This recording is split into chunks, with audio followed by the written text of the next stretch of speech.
Very good morning, students.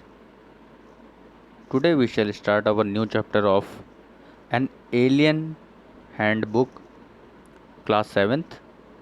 The chapter name is Bringing Up Kari. कारी जो है एक हाथी का नाम है, हाथी का बच्चा है, एक 5 महीने का।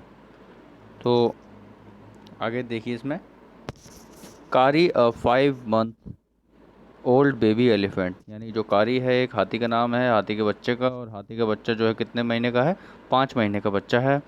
Lives and grows up with his 9 year old friend and keeper, जो अपने दोस्त और हाथी को देखने वाला उसका जो सारथी होता है उसके साथ पला बड़ा है, उसी के साथ ही बड़ा हुआ है। उसकी उम्र, जो हाथी का साथी है, 9 year यानी कि 9 साल का है। कारी डज नॉट ईट मच, तो कारी जो है वो ज़्यादा खाना नहीं खाता है।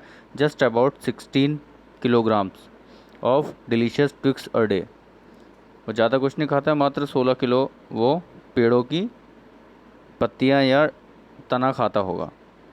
प्लेफुल एंड सेंसिटिव, कारी saves a boy from drowning, तो जो कारी था वो बहुत ही ज़्यादा शरारती था, खेलता था, और कारी ने एक डूबते हुए बालक को बचाया था। तो आगे हम देखते हैं।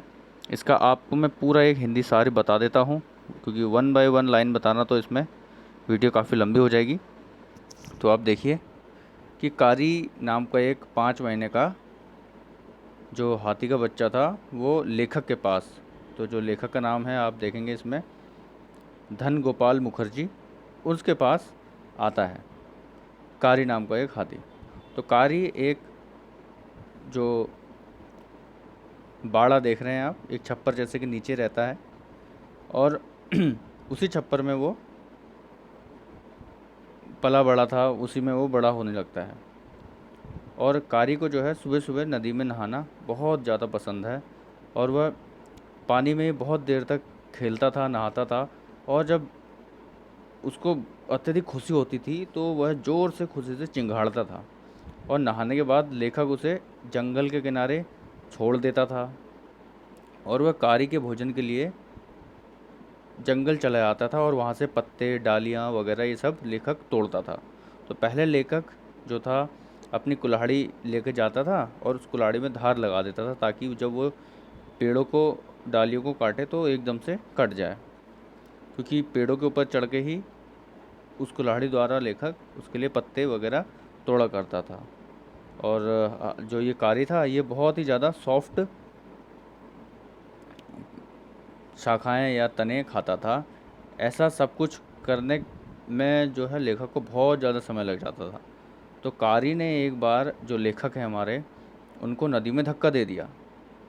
ऐसा करने पर, उसने ऐसा करा इसलिए क्योंकि नदी में एक बालक पहले से डूब रहा था, तो उसकी जान बचाने के लिए कारी ने अपने साथी को जो था धक्का दे दिया। तो लेखक को जब धक्का लगा तो लेखक भी गिर गया, और उसने वो जो बालक डूब रहा था, ये देखेंगे आप, तो उसका एक सिरा पकड़ लिया। अब जब कारी देखता है कि ये तो, मैंने इस बालक को बचाने के लिए अपने मालिक को धक्का दिया कि वो उसको बचा के ले आएगा, पर उसका मालिक खुद ही डूबने लगता है क्योंकि उसको तैरना नहीं आता है। तो क्या हुआ, तो जो लेखक था उसने दूसरे बालक का सतह पकड़ी और आने की सोचने लगा, परंतु उसको तैरना नहीं आता था। तो जब कारी ने देखा कि मेरा मालिक भी डूब रहा है, तो कारी ने पानी की तरफ दौड़ लगाई, और वह अपनी सूंड से अपने मालिक को बचा के किनारे ले आया। तो इस प्रकार से कारी ने अपने मालिक को डूबने से बचा लिया, और उस बालक को भी डूबने से बचा लिया। तो कारी एक बच्चे की तरह था, शैतानी करते रहता था, उसे केले बड़े पसंद थे, और उसने धीरे धीरे क्या करा कि केले चुराने शुरू कर दिए। फलों की जो बड़ी बड़ी प्लेटें डाइनिंग रूम में होती थी, मेज़ों में रखी हुई, हम खाना खाते हैं तो वहाँ पे डाइनिंग रूम कहते हैं उसको, तो वहाँ पे टोकरियाँ, प्लेटें केलों की रखी रहती थी, तो वहीं पे से वो अपनी सूंड द्वारा खिड़की से उन केलों को चुरा लेता था। अब देखेंगे तो एक झटके में सारे वो केले उठाकर अपने पास चुपचाप बाड़े में लेके चले आता था, और वहीं से बैठे बैठे उन केलों को खाता था। तो एक दिन लेखक ने उसे चोरी करते हुए पकड़ लिया और उसे डांटा। तो वो एक बच्चे की तरह समझ गया और फिर कभी उसने चोरी नहीं की। अब क्या होता है कि हाथी, जो ये कार्य आया था, उसको ट्रेंड करना था, यानी कि उसको कुछ सिखाना था, तो लेखक के पास आया था। तो उसको दो प्रकार की आज्ञा दी जाती थी। एक आज्ञा देता था लेखक माली। अगर माली कहता था तो हाथी चलने लगता था, और अगर धत कहता था तो हाथी बैठ जाता था।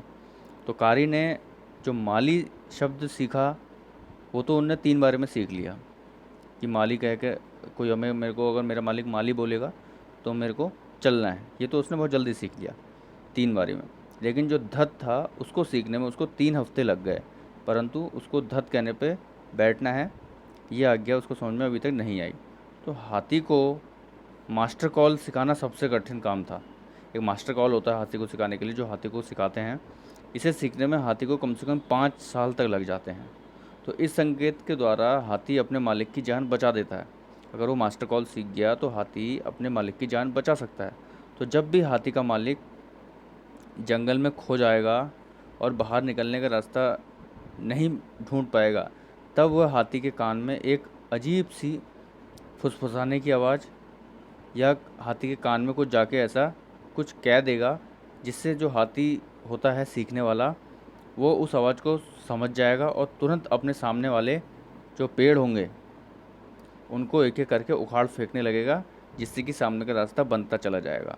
इससे सारे जानवर डर कर भाग जाएंगे और हाथी एक के बाद एक पेड़ उखाड़ता चला जाएगा। इस प्रकार से जंगल के बाहर जाने का रास्ता बन जाएगा। तो ये धन गोपाल मुखर्जी द्वारा ब्रिंगिंग अप कारी कहानी लिखी गई थी। हाथी को किस प्रकार ट्रेंड किया गया था लेखक के द्वारा। तो आई होप आप सब इसका हिंदी मीन समझ गए होंगे, और आप इसको ध्यान से देखें, ध्यान से सुने और याद करेंगे। Thank you.